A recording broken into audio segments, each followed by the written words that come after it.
ABCD!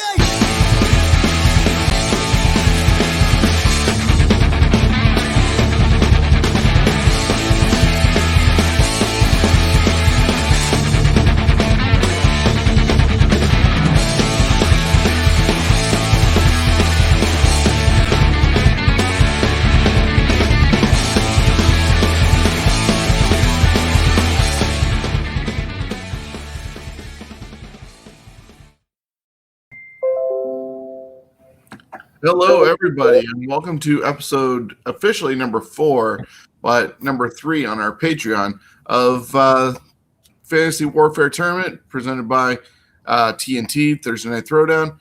Chris Maloney's a little bit under the weather. I'm taking the lead on this one, so I'm Sean from the Scumbags of Wrestling.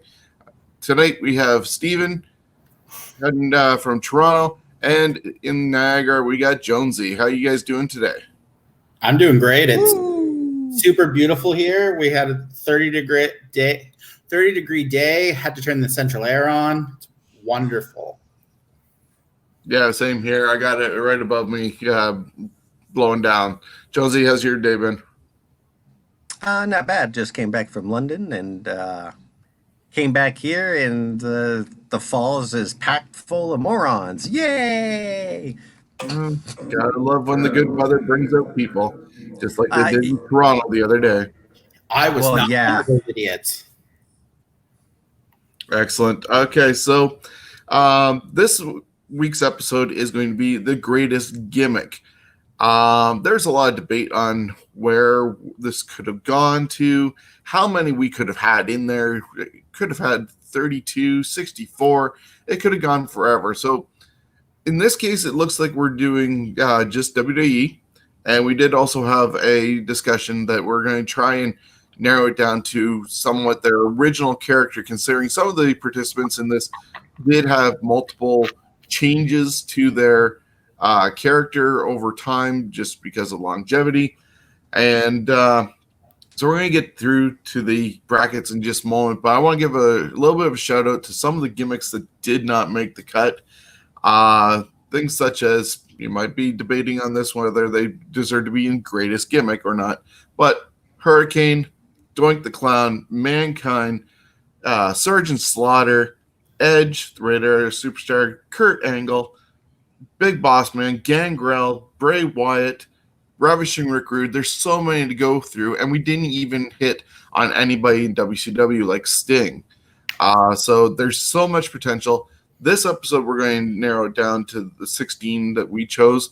4 of us are doing it. Maloney was supposed to be part of it. So we each chose 4 superstars to be considered in this tournament.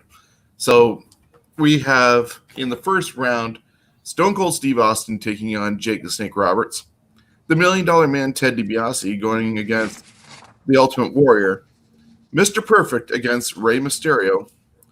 Hulk Hogan against Kane. Goldust against Honky Tonk Man.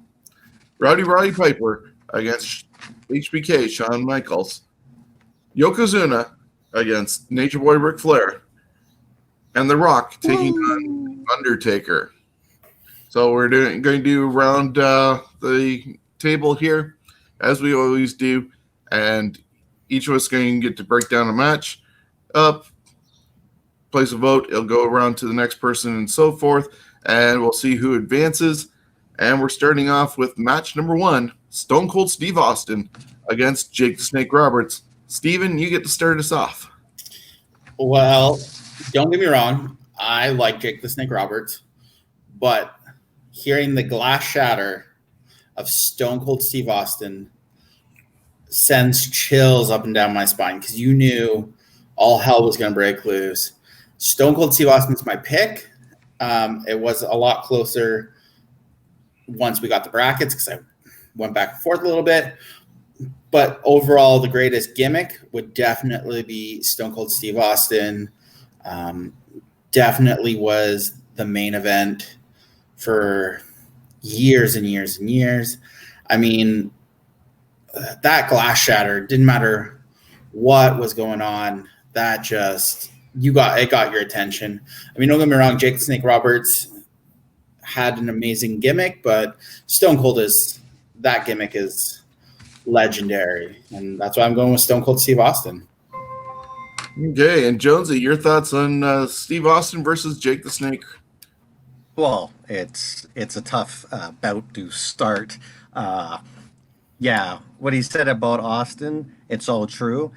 Um, but for me, uh, Jake the Snake, his entrance wasn't as big as a pop to begin with. But Jake was all about, in the end, it was the snake. He had a freaking snake amongst, like, he whipped out a snake and he put it on his opponent. Austin had nothing like that. Austin's finisher was good, but again, I think Jake's was better, and not so much the move itself, but how he did it. To me, Jake was the Snake Man. The music that they had was very almost hypnotic to what was going to happen, and it didn't really matter if he won or not. For me, it is a very close one. Yes, Steve Austin is the more popular, but I think as far as longevity, delivering it, um, Jake the Snake didn't have to flounder through certain things like Ringmaster to get to a gimmick. Jake the Snake was the gimmick. I'm going to give it to Jake because, I mean, Austin's great, but I think Jake's just the better gimmick as far as, again, I mean, it's hard. I almost want to switch it to Steve Austin. So, you know what? I'm going to say Jake and I'm leaving it to you. Yeah. You guys made very good arguments for both these guys. I saw when the randomized brackets got put up by Maloney the other day. It was just like, wow, some of these are just had happened in real life, and just the matchups of Dream Match. If it didn't happen in real life, what would have happened? Yeah, it's such a tough call with these guys. You got, on one hand, Jake Snake Roberts, I feel was at his best more when he was a heel, because, as you said, Jonesy, the Snake definitely made it possible. His promos were amazing. He didn't have to yell to be understood. People squinted and looked closely and listened closely to everything he had to say, regardless of being face or heel. But as a face, other than his big feud with Rick Rude over Cheryl Roberts, not a lot of memorable stuff. Okay, yeah, he gave Andre the Giant a heart attack with Damien and stuff like that. But when he turned heel and aligned himself with The Undertaker and went after Randy Savage and Elizabeth and the Cobra gnawing on his arm, that I think was Jake at his best, methodical. But then you have Steve Austin. The guy, you said, Chris, made it through being the ringmaster before he found himself as Stone Cold. But as a heel, fans started gravitating to him. They did the double switch. He became the guy that ends up running all of WWE, basically, where people were associating him with the brand since Hogan was in there. He sold more tickets. He sold more merchandise. He sold out pay-per-views constantly. And because of how he became basically one of the number one stars ever in the business, and definitely a consideration for Mount Rushmore, Stone Cold Steve Austin is getting my vote to move forward over Jake the Snake Roberts in a very tough competition that was the finals of the King of the Ring, which gave us Austin 316. So are you saying that they should do a Mount Rushmore of like wrestling characters? Oh, eventually, everybody talks about having a Mount Rushmore. It also depends on where you come from, of who you consider as being a part of your Mount Rushmore, and that's why when people enter the Scumbags Wrestling group, I put that out there just to see how well they are as being fans, to find out, what's their thought. Were they former NWA guys? Are they new wrestling fans. You know, that tells a lot about what your fandom is if you can name your Mount Rushmore. So, as I said, Austin moves on to the second round. I have no idea what that noise is, but we're going to move. They're banging pots and pans. It's 7:30. Yes. So you'll hear that for about 5 minutes. Okay. So we know what that is.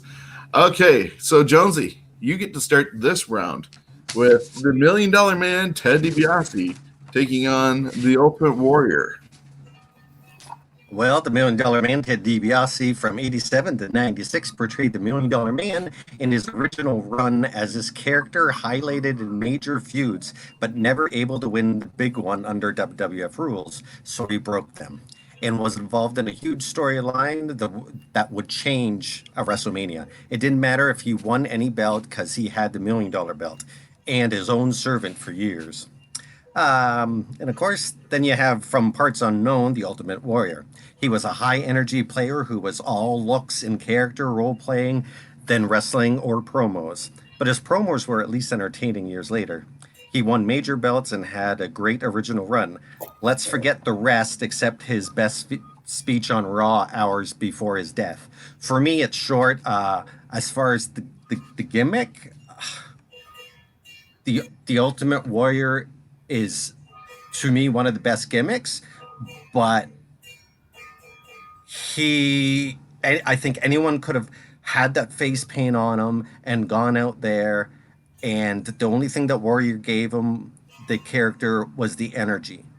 That was it. Everything else they could have got from anyone else. They could have found a big muscular guy, all that. So for me, yes, he sold a lot of tickets and all that, but the $1 Million Man is like one of the classic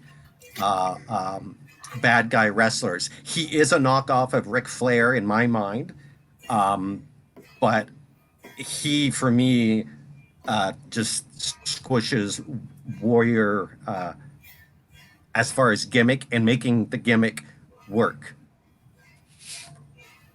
So your vote is for Ted DiBiase? I am.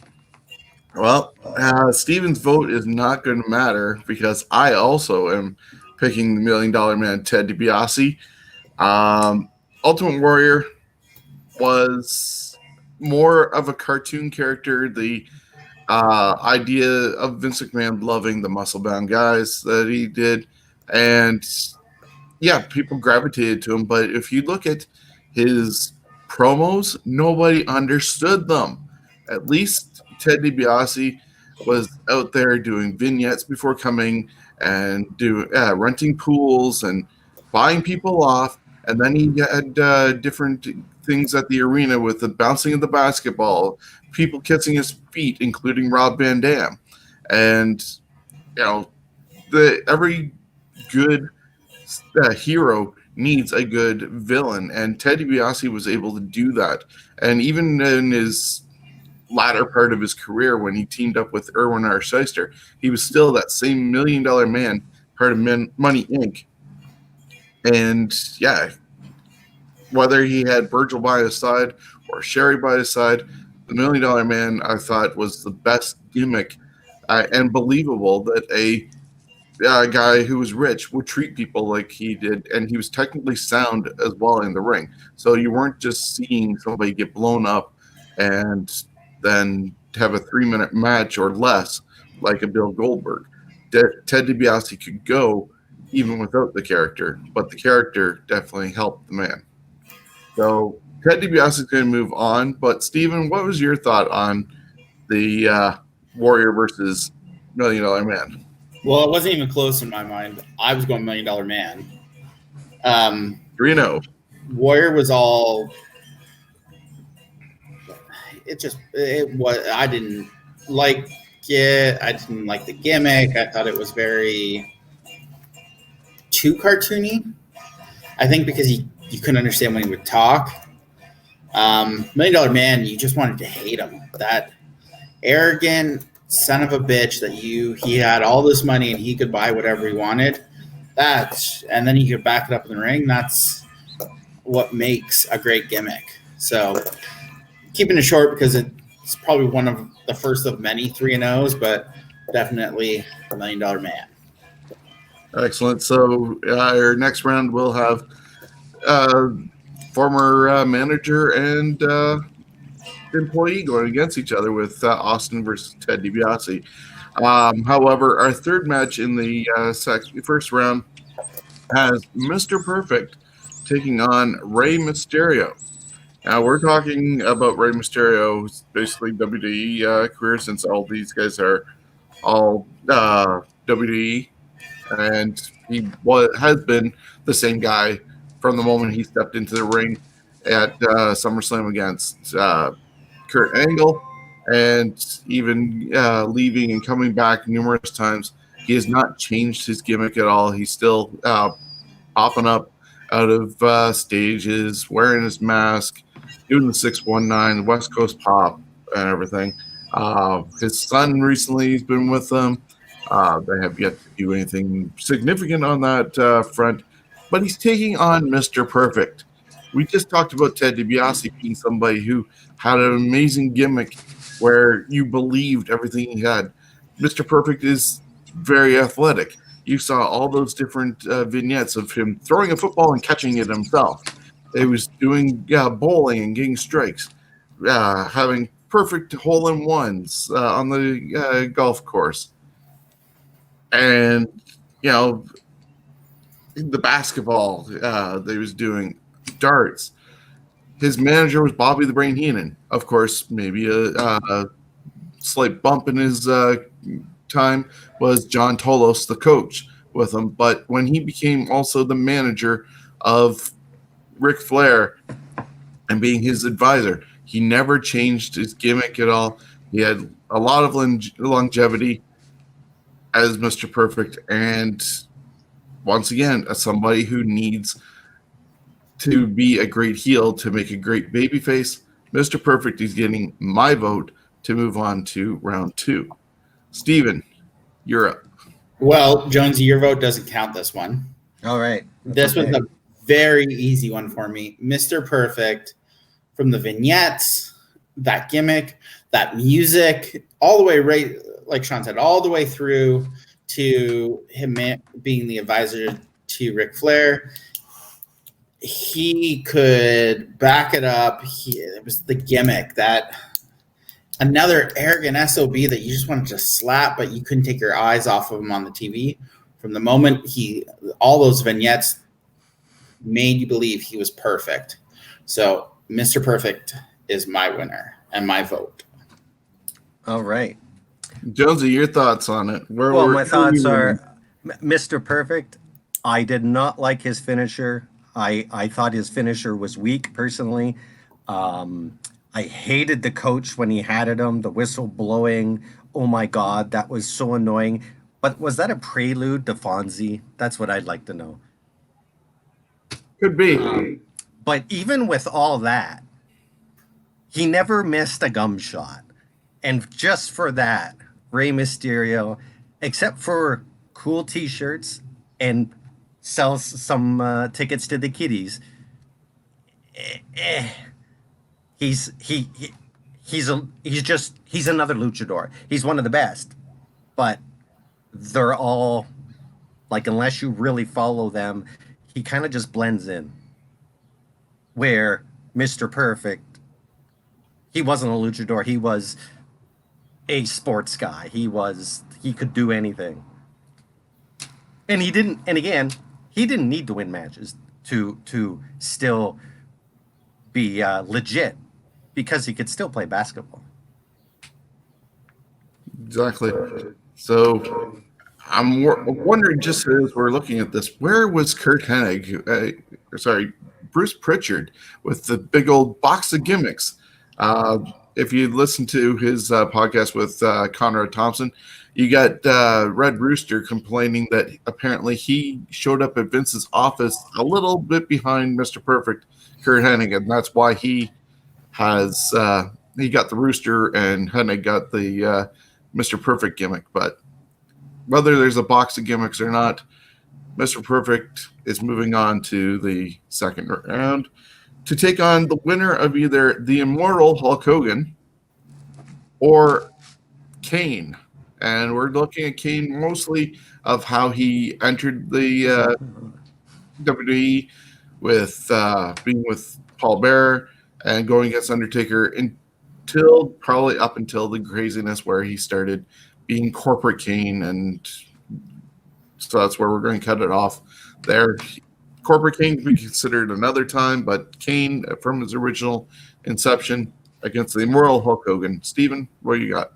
Well, this was not hard for me because I marked out. My pick would be the immortal Hulk Hogan. I was a Hulkamaniac as a little kid. Say your prayers, take your vitamins.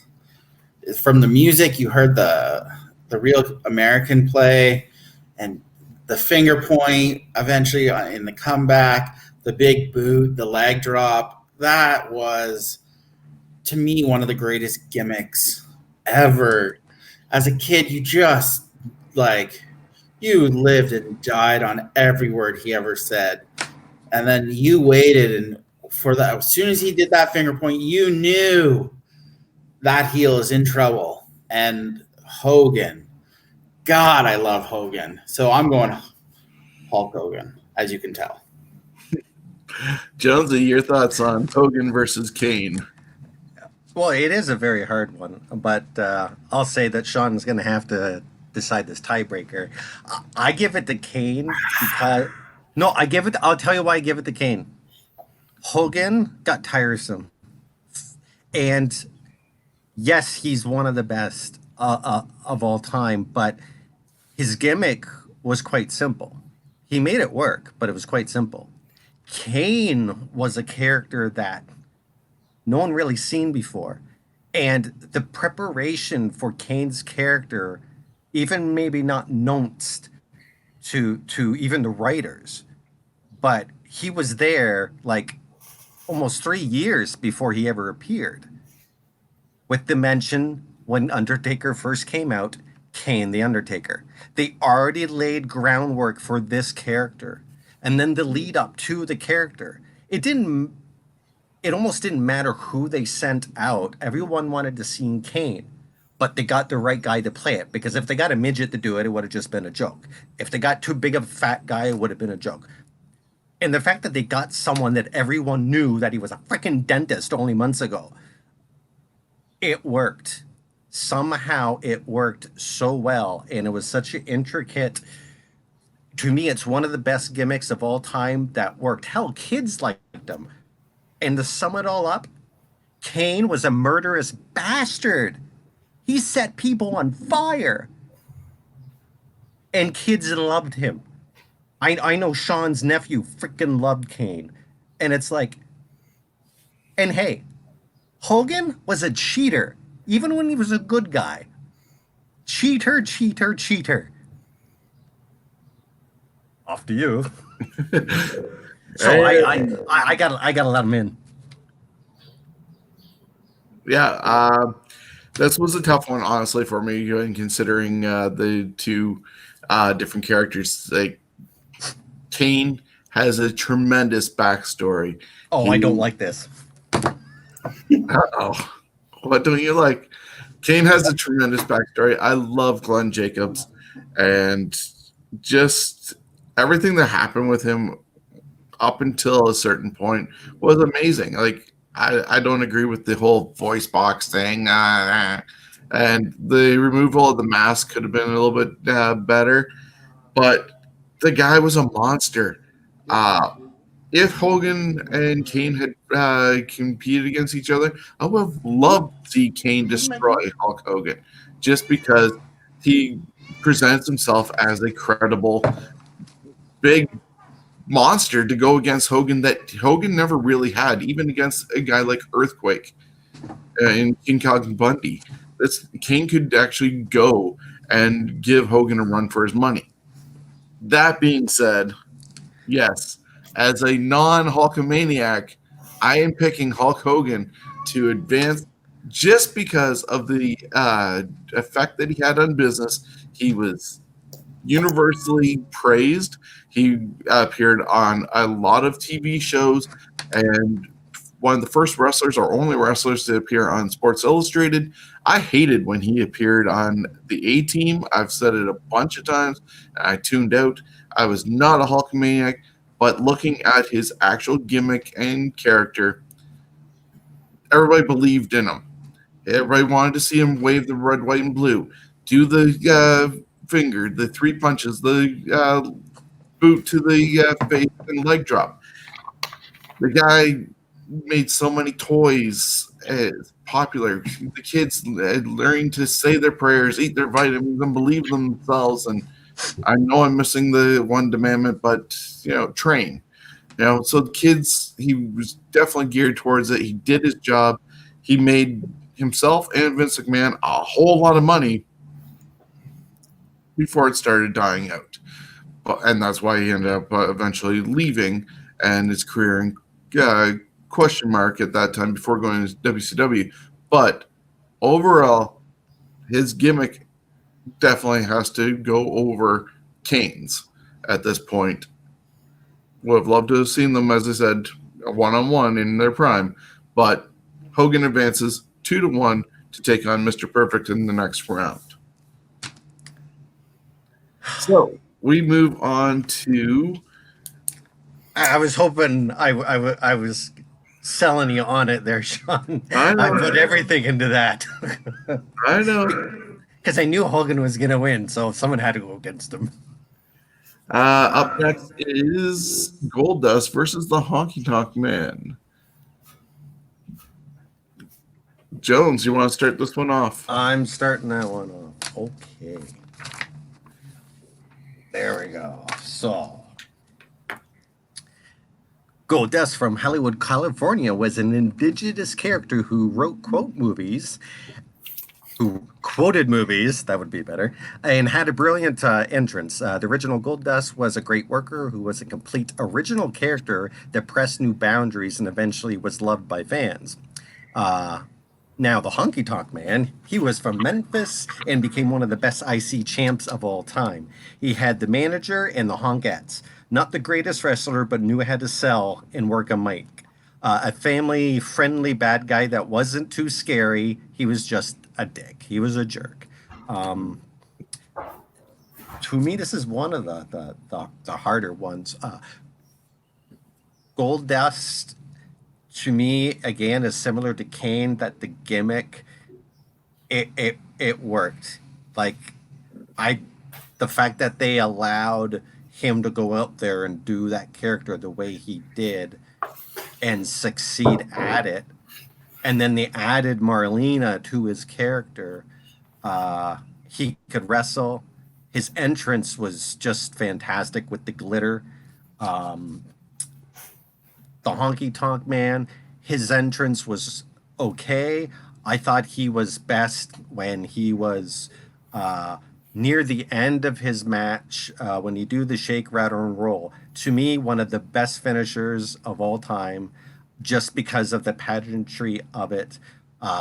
His get up, they're very even. I got to go with Honky because he had the guitar that he could use many times. And I think, to me, Honky was a more serious gimmick character, where Goldust was more in the bizarre, that they didn't eventually have to change his character to make him, because you can only be bizarre for so long and people lose interest. And that's what happened to Goldust, in my opinion. There you go. So for me, it's the Honky Tonk Man. Well, as you mentioned, the Honky Tonk Man had his guitar. He had his music videos. He was with Greg the Hammer Valentine as Rhythm and Blues. Got driven to the ring at WrestleMania 6 to do their concert by Diamond Dallas Page in his pink Cadillac. Sherry was by his side as Peggy Sue. But yeah, Goldust. I'm a huge mark for Dustin Rhodes ever since he got beat up by Ted DiBiase and Virgil while his daddy was taking on the Macho Man. And at the end, you can't count that. You can't count no, that. Not. Take that emotion out. Hold on. And then you see him being cradled by his daddy going, my boy, my boy. When Dustin Rhodes was able to come over to WWE, create this Goldust character that nobody would have seen ever happen to a son of Dusty Rhodes, he broke away from that whole shadow of his dad. He had the bizarre character that nobody knew if he was gay or straight or male or female because they tried to put it off as androgynous. He did all the different things for mind games. Then he brought in Marlena, and then they had the bellboy for a little bit, or the ticket stub guy, the usher, giving out messages. But Goldust always had you on your toes. He played different mind games with you. He technically sound as well, and just his presentation from doing movie reviews and twisting him into what feud he was in at the time. Intercontinental champion multiple times. Honky Tonk Man was only an Intercontinental champion because Butch Reed didn't show up, and he walked past as they were trying to figure out who to give the title to, since Steamboat was leaving to be a father. So, greatest Intercontinental champion for 14 months, no doubt about it. But he also did a lot of shenanigans as a heel, and they should do as a heel. But I'm going with Goldust for sure, and Steven's going to have to break this tie. Well, Goldust. I thought he was going to put on some makeup. Oh, if I could have, I would have. I don't get me wrong, like the Honky Tonk Man. I like the gimmick. I thought it was creative and unique, but Goldust blew my mind. From the mind games to movie references to the vignettes to the. I still remember the first entrance he had where the lights go off and the gold, like Goldust. By far, it had everyone wondering everything. I absolutely loved Goldust and that androgynous character that he portrayed. And we'll talk more about it next round, but Goldust. Okay, so Goldust will move on to the second round with a 2-1 vote.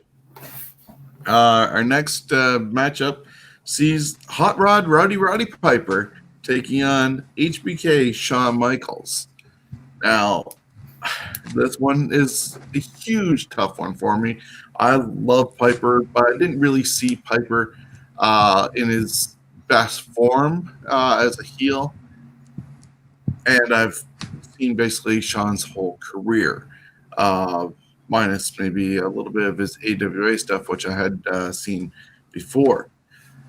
The whole Shawn Michaels HBK character was a great change for him after Marty Jannetty tried running from him at the barbershop and tried diving through the window to get away from him.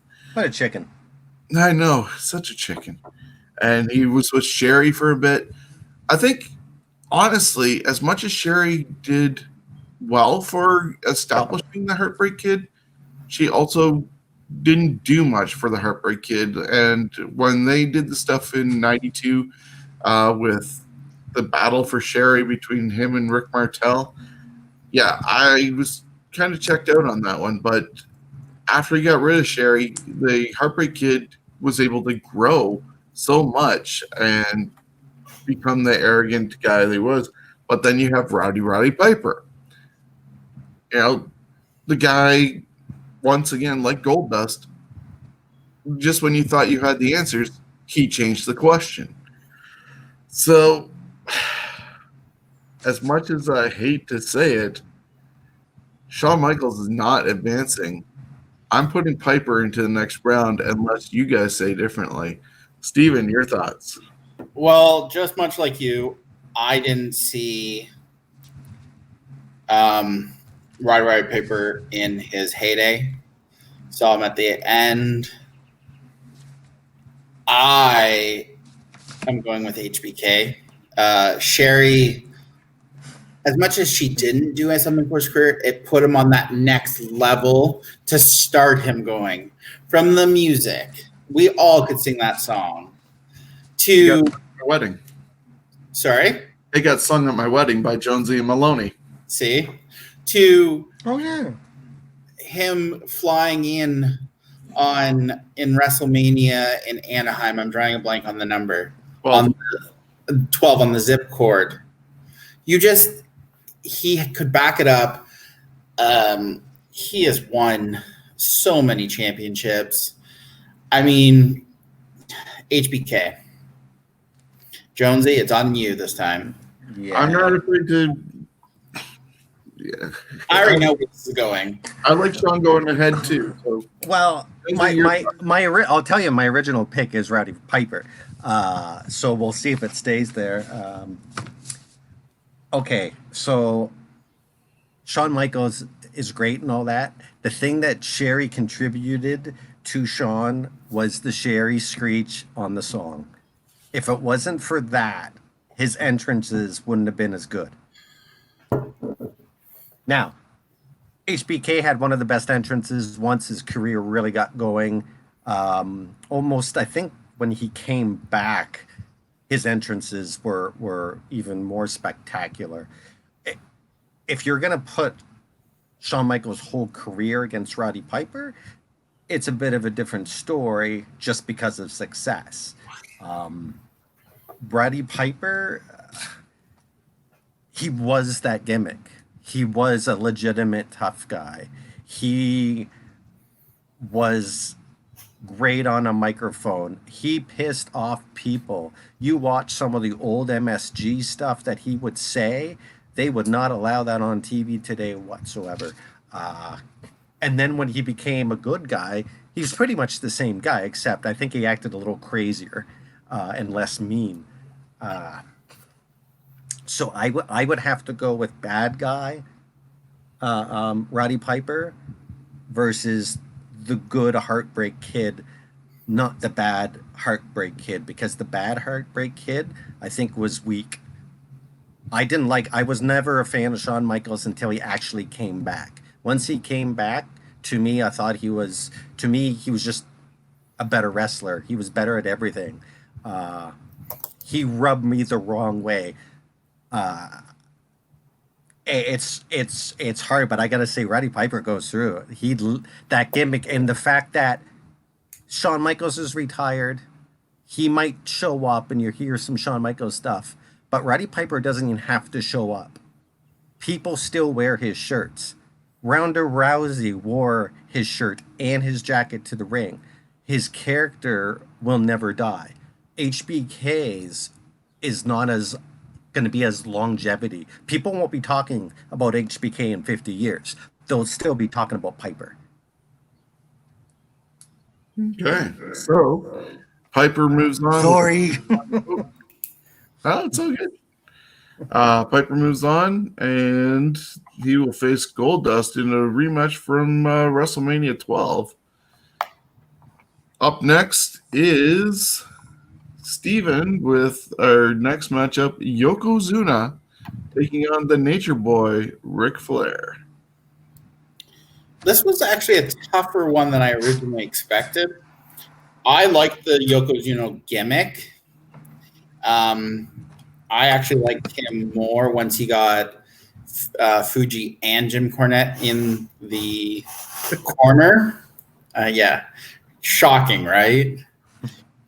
I know, but I just found that it gave him more heat because you then had Cornette, the American spokesperson, who could get you going. Where before you had Fuji and Yokozuna, but there wasn't that like person to really push the buttons as much as I would have liked to see. But Ric Flair, really, the Nature Boy, you can't compete with the Nature Boy Ric Flair. Just like Roddy Piper, Ric Flair is iconic. He is in rap songs. Anyone, doesn't matter where you're wrestling, there is a chest chop what does everyone do? Woo! And who made that famous? Ric Flair. That gimmick, the styling and profiling, it's Ric Flair for me, just by far. Jonesy. Okay. So, on the side here, there's a few things that Maloney has been putting up. He said he's going to boycott impressions on the show because I think someone did a Gold Dust impersonation. And Piper has the bronze statue. All right. So, back to a regular scheduled program. I loved Yokozuna. Even though he was played by a Samoan, it worked. The pageantry of him coming down to the ring, getting in the ring, the geisha girls, all that stuff, the tradition of that sport. Like, of course, a sumo wrestler would come into wrestling. Why hasn't he before? That character is just one of those ones where it's like, can't believe they never thought of that before or tried it. And it worked. And nobody has that finisher. He has the best finisher of all time. No one can beat the bonsai drop. You can't get out of that. I don't care if anyone got out of it in wrestling. They should have not been able to get out of it. That was a huge guy landing on someone's chest. Just devastating. But then there's Nature Boy Ric Flair, who just gets my vote because of longevity. He's pretty much played the same character his whole life. Yes, he went a little nutsoid near the end, WCW and whatnot, but he was a rich guy who played the part as far as the jet flying limo, all that. He's the one to beat in this because everything that he said he could back up, and he lived the life. So to me, Nature Boy.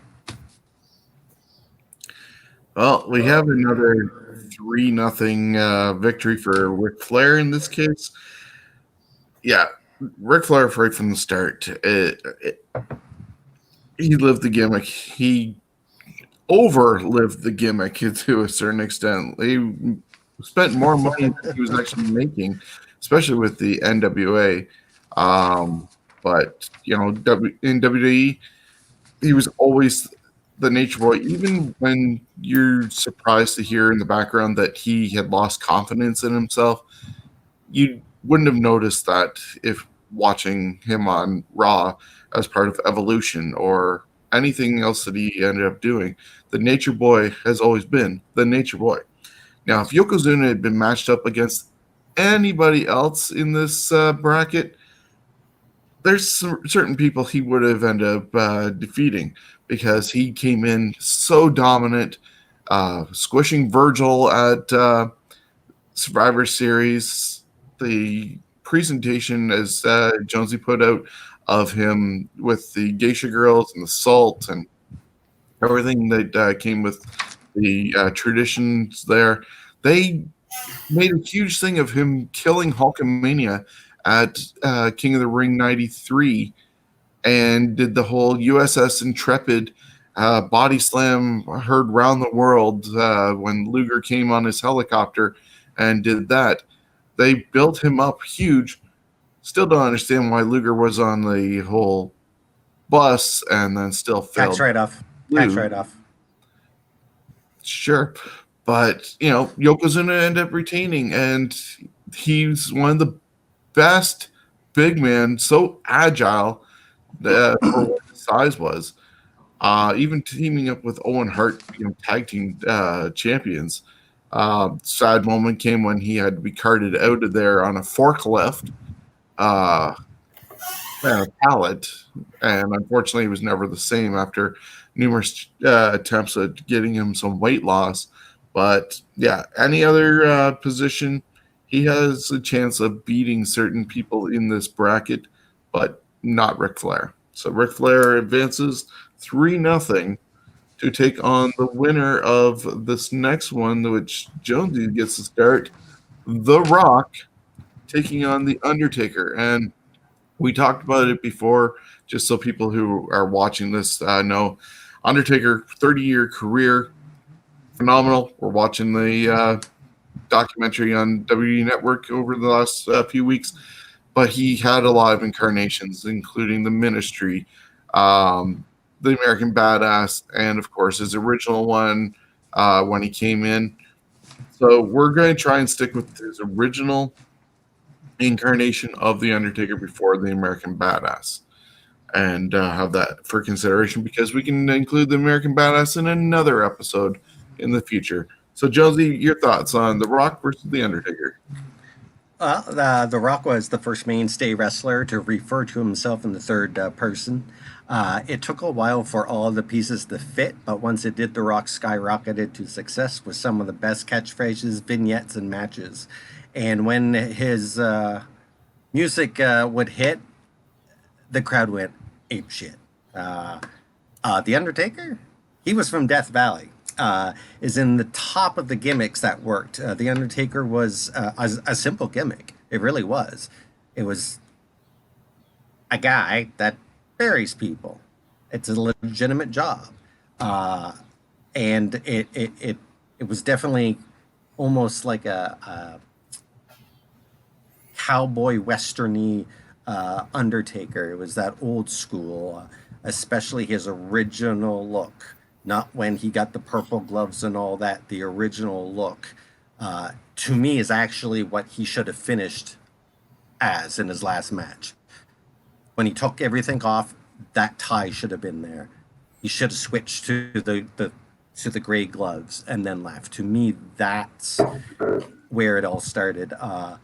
And then, of course, once Paul Bearer became his manager, he just got bigger. He was supposed to be a bad guy, but the fans loved him so much. The Undertaker has to win. Even though The Rock became, I think, to me, for a while, he was more popular than Undertaker. But The Rock is just another wrestler when it comes to the character, The Undertaker. The Rock's gimmick was more his catchphrases and his third person, where Undertaker, it was what he wore, how he came to the ring, how he sat up. Hell, he used to put people in body bags. So it's The Undertaker. Yeah, this was a very tough one for me. I actually put The Undertaker in this tournament. He was one of my picks. Yeah, what else could be said about The Undertaker? The gimmick itself kind of seemed odd being paired with Bruce Pritchard as Brother Love and being brought in. What the impression he made at the Survivor Series 1990, destroying Coco Beware, getting in the brawl with Dusty and getting him disqualified or counted out, and just the reaction that Roddy Piper and Gorilla Monsoon had announcing him being there, and it was impact right from the start. And then a year later, challenging for the world title against Hogan, fans quickly turned him, and it might have taken a little bit of time before they actually pulled the trigger and turned him face and saving Elizabeth. But that whole gimmick has been amazing. Just the aura around him.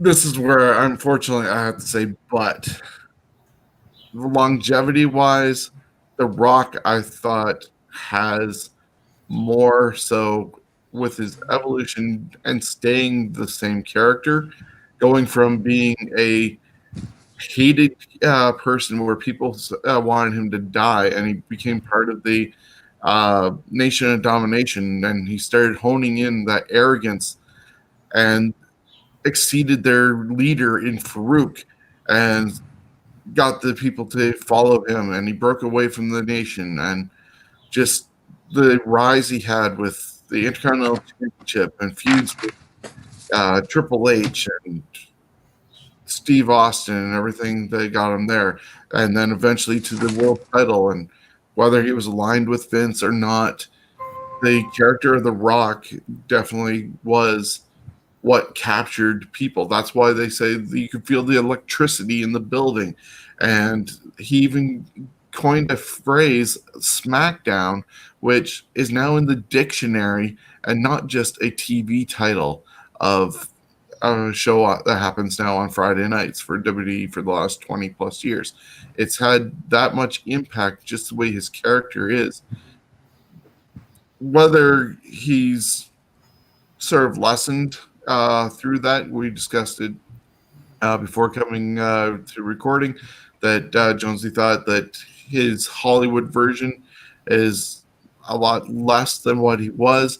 If we're just looking at the time before that, before he took off for Hollywood, I do think his character exceeds that of The Undertaker from the time he came to the time he got killed in '94 at the Royal Rumble and sent off to God knows where and found by Paul Bearer and the guys from Naked Gun at SummerSlam '94. So that's why I say The Rock ends up advancing and Steve needs to break the tie.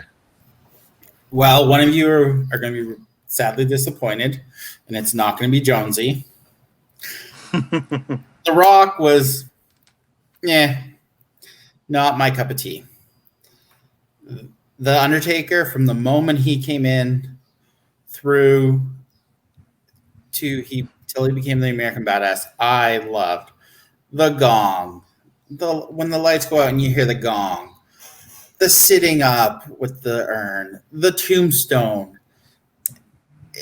As a kid, I actually thought he was killing people. When he hit that tombstone, you're like, oh, he just killed the person. And then they put him in the body bag and dragged him out. And I was like, yeah, he just murdered someone. Okay. The Undertaker by far wins that.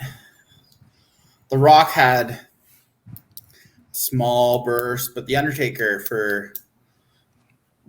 from 91, 92 till when did he switch to the American Badass? Early 2000s? Late 90s?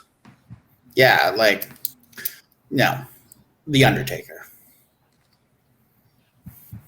So that is a loss for me. That's the only one of my original brackets that failed to move forward. And as we see, Maloney is updating us. So much for him going to bed. Yeah, so much for the. He wasn't feeling well, but he's not feeling. Maybe he needed to lie down and do it. He is at least resting, which is a good thing. But he is keeping up with us. So he is in the backdrop. But I had my brackets here, and he's updating us right now. If you're following along, you'll see that in the second round, Steve Austin is going to take on Ted DiBiase in a manager versus employee status. Mr. Perfect Kurt Hennig is going to take on the immortal Hulk Hogan. That's a matchup from the 1990-ish era. Goldust against Roddy Piper, a match that actually happened at WrestleMania 12. And Nature Boy Ric Flair taking on The Undertaker in a match that actually happened at WrestleMania 18, if you were at the Sky Dome at that time. And that was one of the first times that they acknowledged the streak, and he barely got his fingers up to count for 10. But, yeah, so you guys have your brackets updated and ready to move on to the next round? I do. And I get to start this one with Stone Cold Steve Austin taking on the $1 Million Man, Ted DiBiase. The unfortunate part that we missed in talking about Ted DiBiase is that after he retired from wrestling and being in the ring, after, I believe it was SummerSlam 93. He took a Razor's Edge from Razor Ramon, and that was pretty much the end of his in-ring career. He did become a manager, and he had the $1 Million Corporation, a lot of different mid-card talent as a part of his corporation. Doesn't speak too highly for himself, unfortunately, in that era. And he brought in the ringmaster, Steve Austin. And we know how that turned out. And then when they broke away from each other, that's when Steve Austin started getting the rocket on his back and becoming Stone Cold. And the rest is history with how he has had such an impact on the wrestling world that even in an empty arena setting at the Performance Center, Steve Austin shows up in an awkward promo, mind you, but still can have a beer bash with Becky Lynch, and people are still loving it to see him do that. They're tuning in to the Broken Skull sessions. He has his podcasts, and he hasn't really changed. It's just Steve Austin on 11. Ted DiBiase has found religion, and he went to WCW. And there was even that documentary that his family made, and seeing the man behind the scenes. I'm picking Steve Austin to move on to the next round. Steve, your thoughts? Well, don't get me wrong. I enjoy the $1 Million Man, Ted DiBiase. But if I had to go gimmick versus gimmick, I'm going Stone Cold Steve Austin. I mean, the glass shattering, everything I said in the first round, he really reignited my love for wrestling when Austin 316, because at some point I felt like I was outgrowing it. It was still too cartoony. And then he made you believe that he was who he was. Turns to find out he is that SOB, and I love it. So I'm going Stone Cold Steve Austin. Sorry, Jonesy, you don't count this round. What were you that's to? That's okay.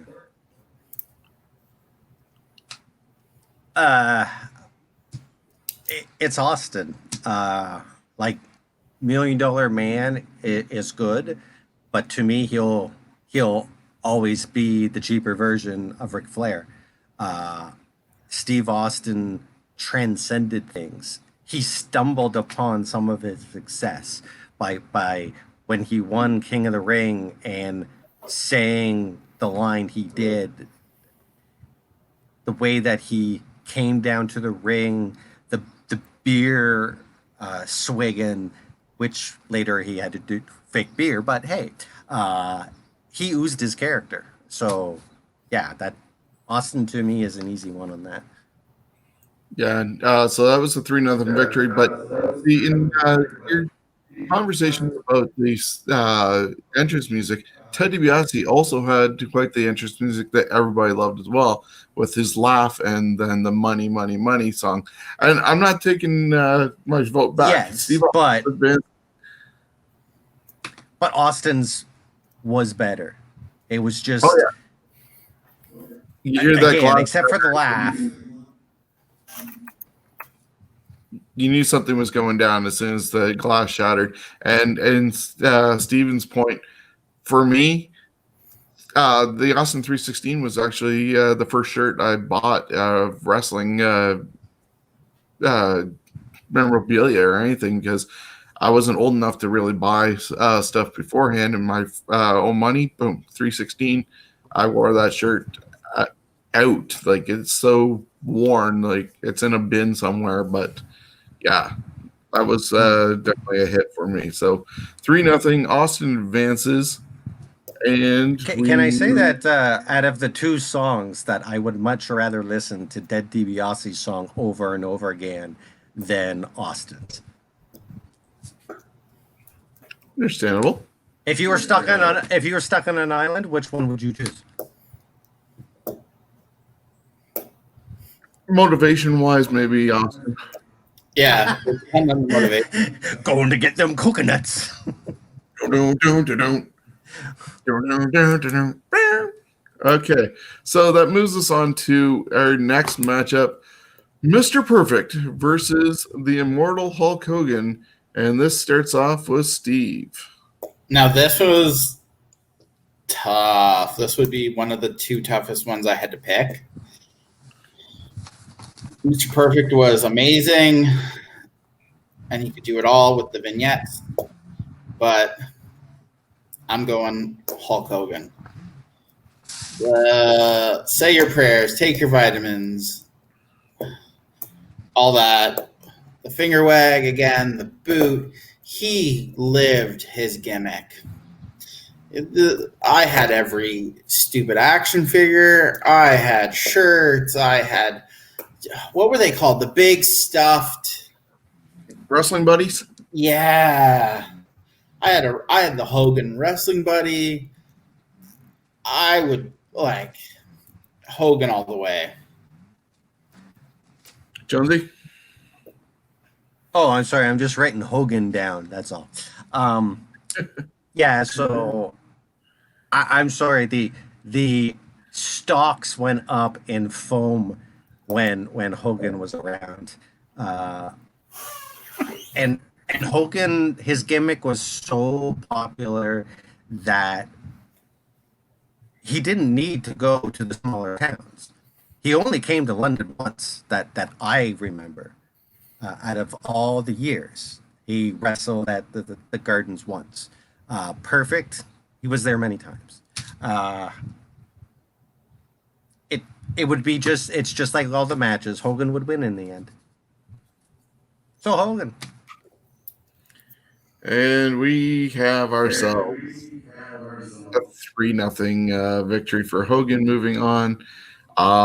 Yeah, I loved Kurt Hennig. He was awesome. Like, from being Mr. Perfect, being with Bobby the Brain Heenan, becoming a manager. Like, I was disappointed that he lost the Intercontinental title to Bret Hart and stuff like that at SummerSlam.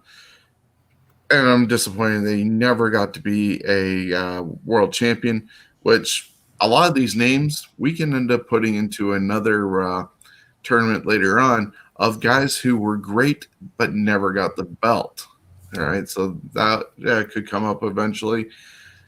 But Hogan, 5-time champion in WWE before leaving, 6-time after he came back. The global reach that he had, everybody having to turn on him. His friends did, just so that he had opponents. Poor guy. Hogan is going to the next round to take on Steve Austin in a matchup that should have been but never was. And that brings us to our next one. Goldust taking on Roddy Piper in a matchup from WrestleMania 12. Jonesy, you can start us off. Yeah, that. I mean, again, for me, it's all about that Roddy Piper logo. That was part of his gimmick. The fact that he could actually play the bagpipes. And he knew a lot about bagpipes. He was actually on some shows closer to his death. One of the, not an auction show, I forget which show it was, but I seen him on and he was talking about these bagpipes.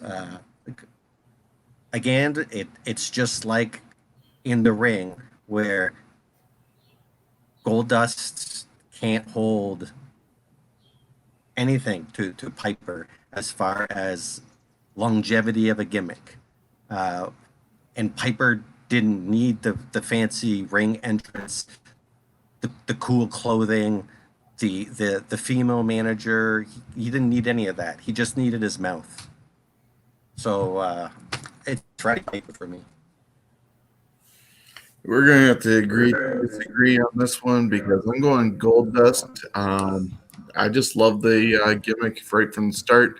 My fandom of Piper and noticing him was only as of WrestleMania 3 where he had his retirement match, it was having to go back to see what type of a heel he was beforehand.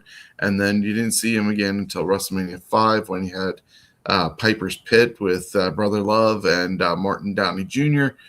He then ended up mooning Rick Rude at SummerSlam so that Warrior could get his Intercontinental title back. And that's when I started watching Piper back. He returned at that time. He unfortunately had the bad match with Jerry Lawler at King of the Ring, but his character seemed more, I hate to say cartoony because so was Goldust, but just in comparison, I was more captured by Goldust for his presentation over the Hot Scott Roddy Piper. And then he didn't last long as well before becoming back to commentator, so you only saw Piper occasionally. And that's why, for me, Goldust advances. Steven gets to break the tie, though. Well, I mean, don't get me wrong, love Roddy Piper, but Goldust made me realize who I am as a young boy, realizing that I was gay and that I could be this androgynous person. And he broke barriers that should have, that back then, barriers were being broke. And I'm going Goldust. Fuck.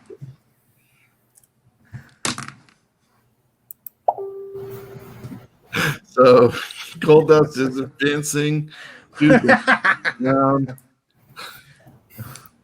2-1, and will face off against the winner of Ric Flair versus The Undertaker. Yeah. Can we vote them both to move on? Because goddamn, to have a triple threat. Yeah, like fuck. But they'd still be against each other either way, and not Goldust probably would not advance in that situation. Ric Flair, his longevity in itself speaks volumes. That, you know, from the NWA all the way to being in rap videos today and showing up at ringside with his daughter, or the occasional appearance here and there that he does, he has not changed. Yes, Vince Russo did make him sort of crazy over in WCW in their dying days, but that was the writing of what was going on, not the changing of who Ric Flair was. Undertaker, amazing gimmick. We've talked about it so much and given him so much praise of how he came in and like just captured everybody's imagination and climbed the ladder really quickly to become a world champion against Hogan. Not many people could end up defeating Hogan, and Hogan was taken down by The Undertaker. Like, that in itself proved how big that gimmick was going to be. And unfortunately, it did take some evolution here and there and some detours, but Ric Flair has been steady all through. I'm picking Flair to go to the semifinals. Steven. Fuck.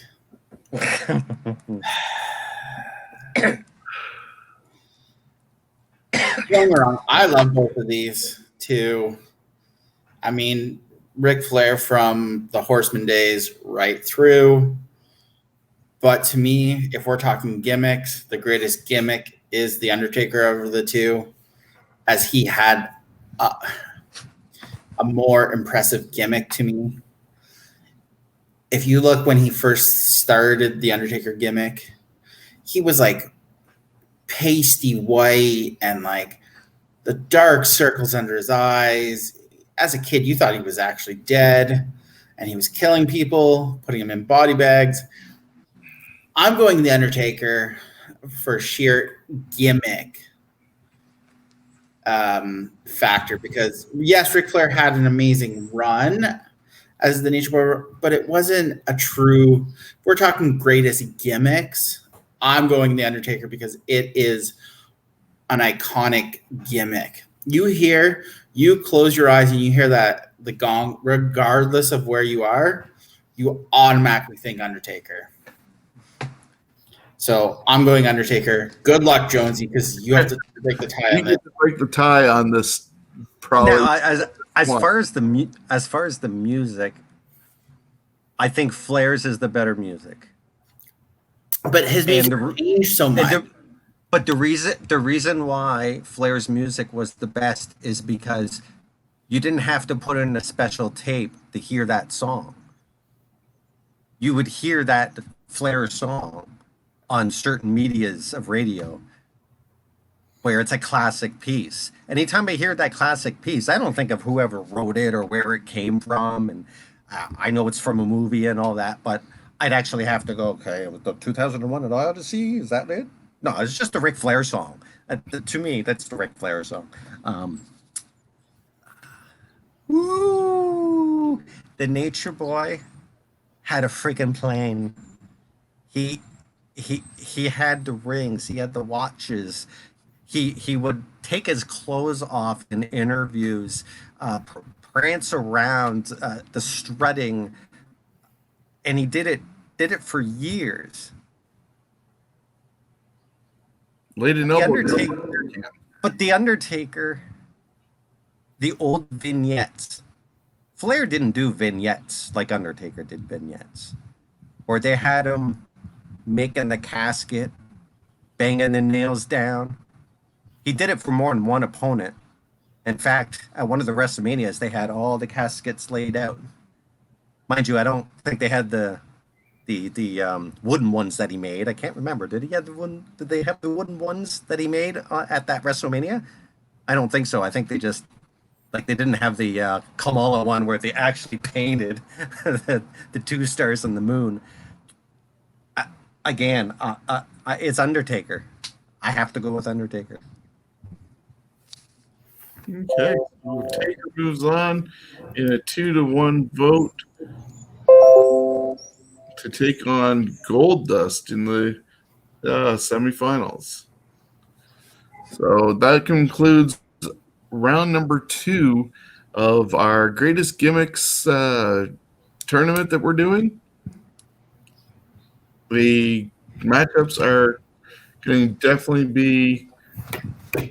Mine's a little bit changed. Did you guys do a bracket before this? Yeah, all mine have made it. All yours have made it. Jonesy, have yours made it through? Oh, hell, I can't even remember who I picked. Well, actually, I think you probably lost to Piper along the way. I know Yokozuna was mine. He's out. Piper was probably mine. Yeah, he's out. I think Goldust might have been mine. No, I was a Goldust. Oh, screw you then. I don't know who the other two were. That's all good. You had Kane, Jake, Honky, and Yoko. But did you do a bracket in itself just to see how it would break down? Oh, no. I only did that for the first round because. Oh, okay. Yeah. Cool. So in our semifinals, we are looking at Stone Cold Steve Austin taking on Hulk Hogan and Goldust taking on The Undertaker. A lot of strong gimmick and character going on with this. And I believe it is Steven's turn to start us with Austin. Round 3, fight! So this one's tough, actually. Hogan versus Stone Cold. They both took the company to the next level at the time from where they were. For longevity is why I'm picking my pick. And that's going to be Hulk Hogan. They both, Stone Cold Steve Austin and Hogan, took the WWF and WWE at the time to the next level. But longevity-wise, I'm going to go with Hogan. I just think if you had to think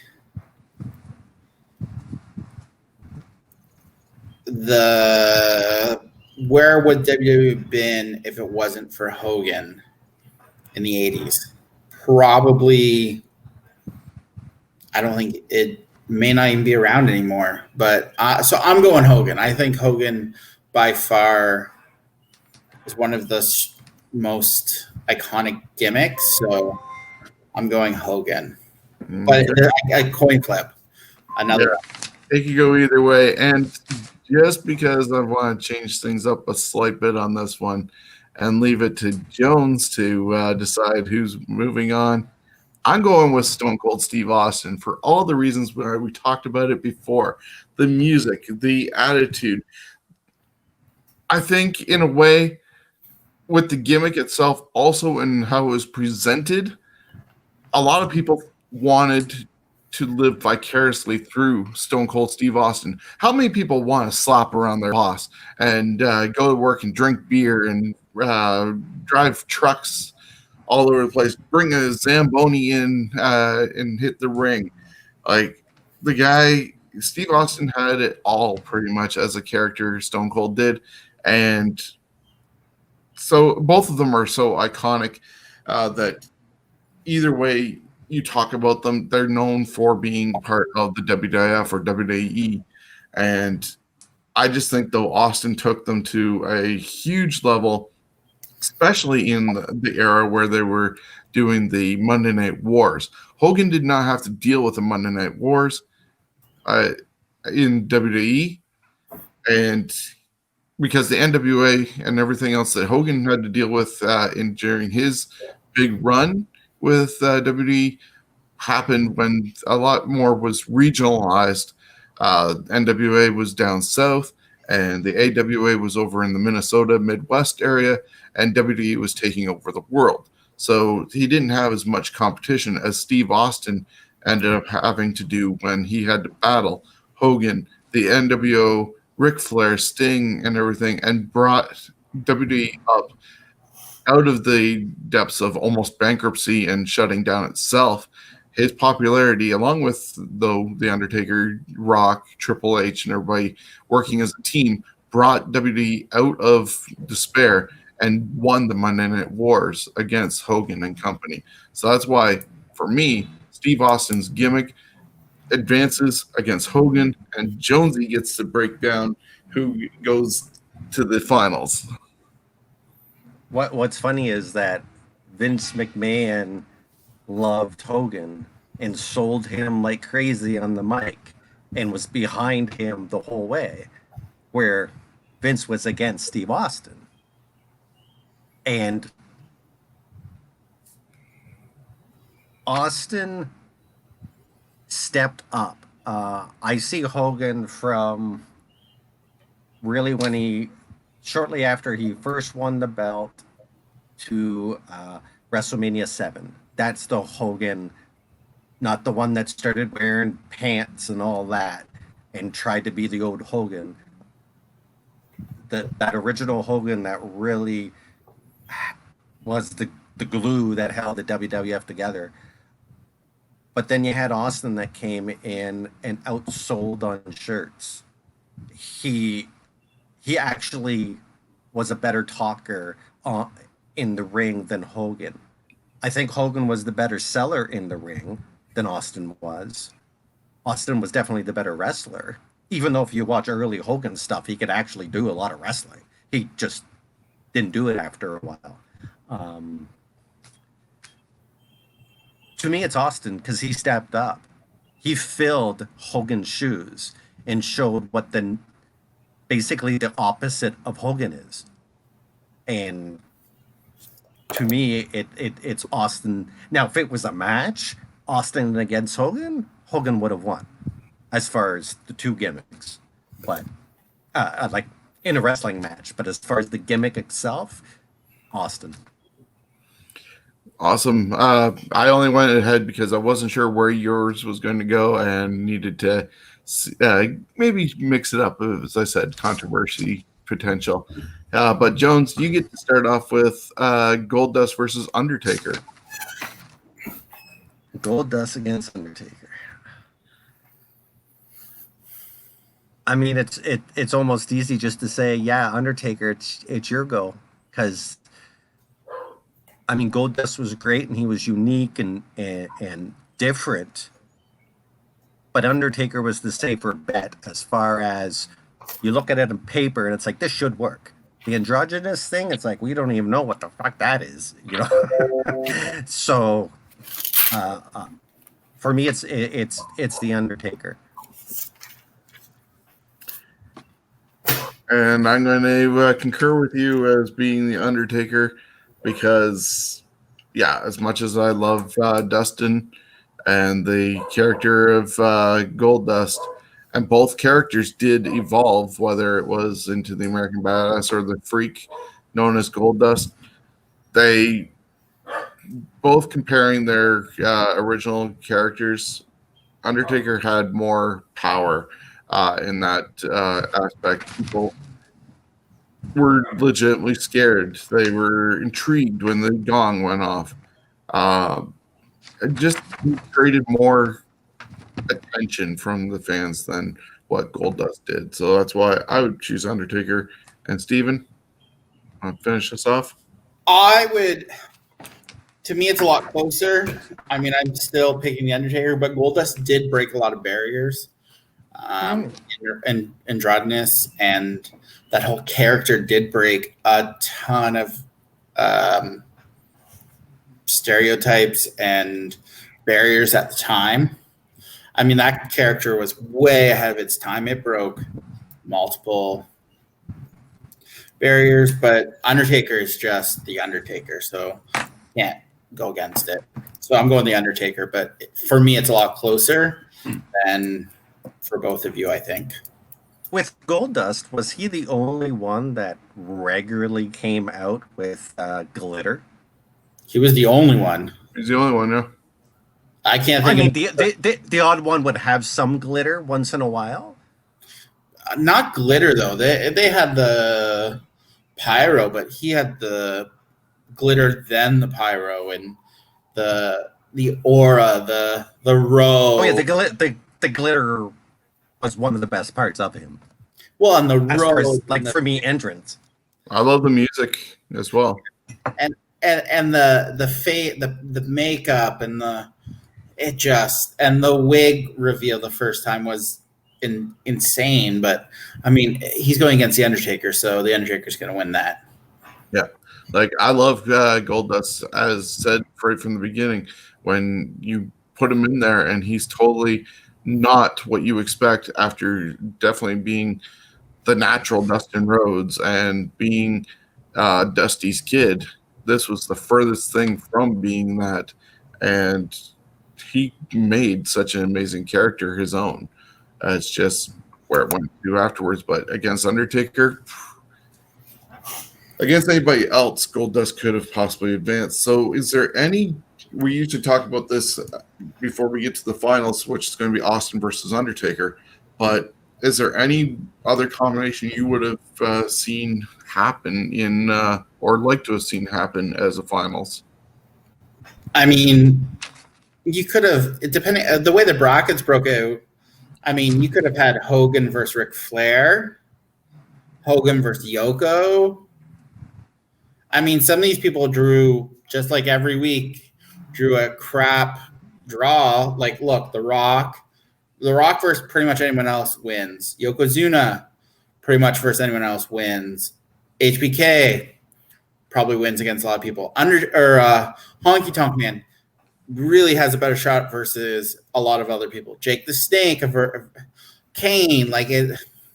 Yeah. I think we say this every week. There's always at least one or two teams or people who get a crappy draw. I'm thinking last week, the Greatest Managers.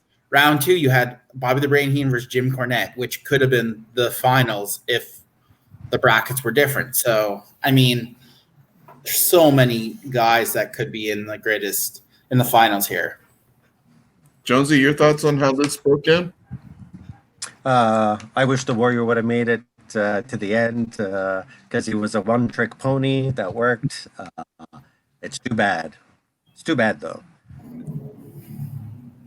Sorry. Oh, and Maloney doesn't like Jim Cornette.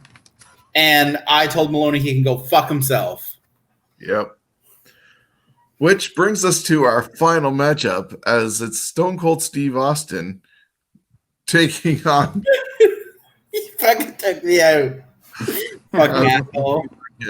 Maloney's getting a little bit of revenge, but from his deathbed in his apartment. But we have Stone Cold Steve Austin taking on The Undertaker in the finals. And I get to start this one.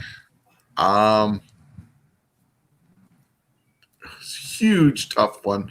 I'm loving The Undertaker's documentary right now. I've been able to get my wife to actually watch it because she doesn't care for the in-ring action, but she'll actually watch these documentaries, and it's awesome to be able to sit there and explain some things to her, and she's enjoying it. Like, she doesn't think Undertaker will ever be satisfied with a last match because he'll always find something to complain about or find fault with. And it's the unfortunate thing about being basically a perfectionist that he seems to be, that it's going to be a hard time finding that perfect moment for him to step away. He's been able to evolve over the 30 years, but just finding that moment to go, like in this week's episode, he was happy with the MSG house show, but he wasn't happy with the Saudi show against DX. And then next episode, we're going to see the almost death of Undertaker after a botched jackhammer from Goldberg. And so, of course, that's not going to make him happy, and we know. And he came back for more. Like, it's unfortunate that we might end up having to see Undertaker die in that ring before he gets his match that he's happy with. And I hope he does find where he is able to step away. Maybe this past WrestleMania with the Boneyard match and the movie that they made and he rode off into the sunset is going to be that moment finally for him to go and do so, especially if talks about Sting not being under contract with WWE. There's no chance of them doing another Boneyard type match with Undertaker and Sting to fulfill that dream match with some smoke and mirrors. But Undertaker did have to evolve numerous times and change character. Steve Austin only changed character to being a GM for Raw because of injury and stuff like that, but he always remained the ass-kicking, beer-swigging, hit you with a stunner, drive a monster truck through wherever you are at. From the moment he adapted the Stone Cold gimmick, thanks to his then wife saying, "Drink your tea before it gets stone cold." Thankfully, she didn't say Tad Chili, or we would have been having him coming out as Tad Chili, considering they wanted him to be Frosty McFreeze and a bunch of other different cold gimmicks. But we got Stone Cold Steve Austin, right place, right time, thanks to the curtain call, getting his chance to say the Austin 316 moment against Jake Roberts, just off the top of his head. But he wouldn't have had that opportunity had Triple H not been taken out of the King of the Ring tournament and not win the year that he was supposed to. Steve got the benefit of that. We saw the double turn and taking on your boss. Steve Austin elevated the whole game, helped win the Monday Night Wars, like I pointed out in the last round. Steve Austin, to me, is the greatest gimmick, Stone Cold, because it's closer to what more people like you and I in our armchair watching everyone Monday night or Friday, depending on what day he showed up, want to emulate or wish to be like. So Steve Austin, for me, is the greatest gimmick. Steven, our screen changed, so I was like, oh. Okay. So don't get me wrong, Steve Austin was an amazing gimmick. Unfortunately, injuries cut it short. And that's why I'm actually going to pick The Undertaker. Yes, he evolved, but so did Stone Cold Steve Austin. Because if you think about it, originally he was the ringmaster. And he had to evolve to Stone Cold Steve Austin to what he became. Yes, but remember, we're talking gimmick, not career. Career is a different category. But he had to evolve. The Undertaker for what, 9-10 years was The Undertaker. So he had the whole package. He pinned Hogan. He was the standard of the WWE. I mean, he has the gimmick. Look, theme song. He is what I would consider the greatest gimmick. He had the whole package. Austin, great, but he doesn't have that full package. That he was only Stone Cold for what, 5 years, 4 years? In ring wise, yeah.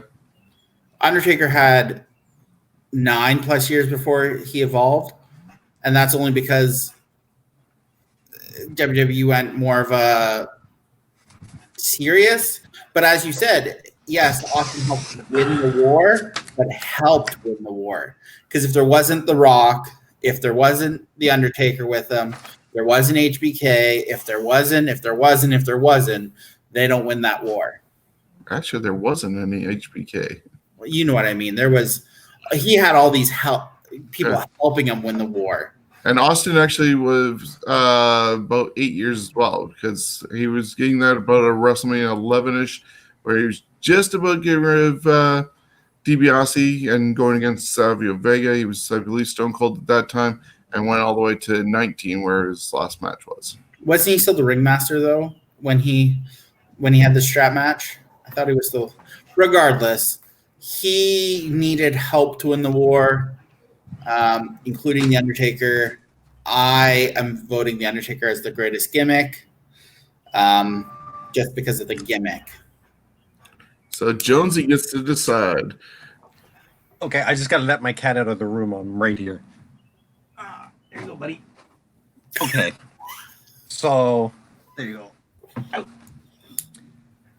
go. Having to pick between Undertaker and Austin is having to pick the same shirt.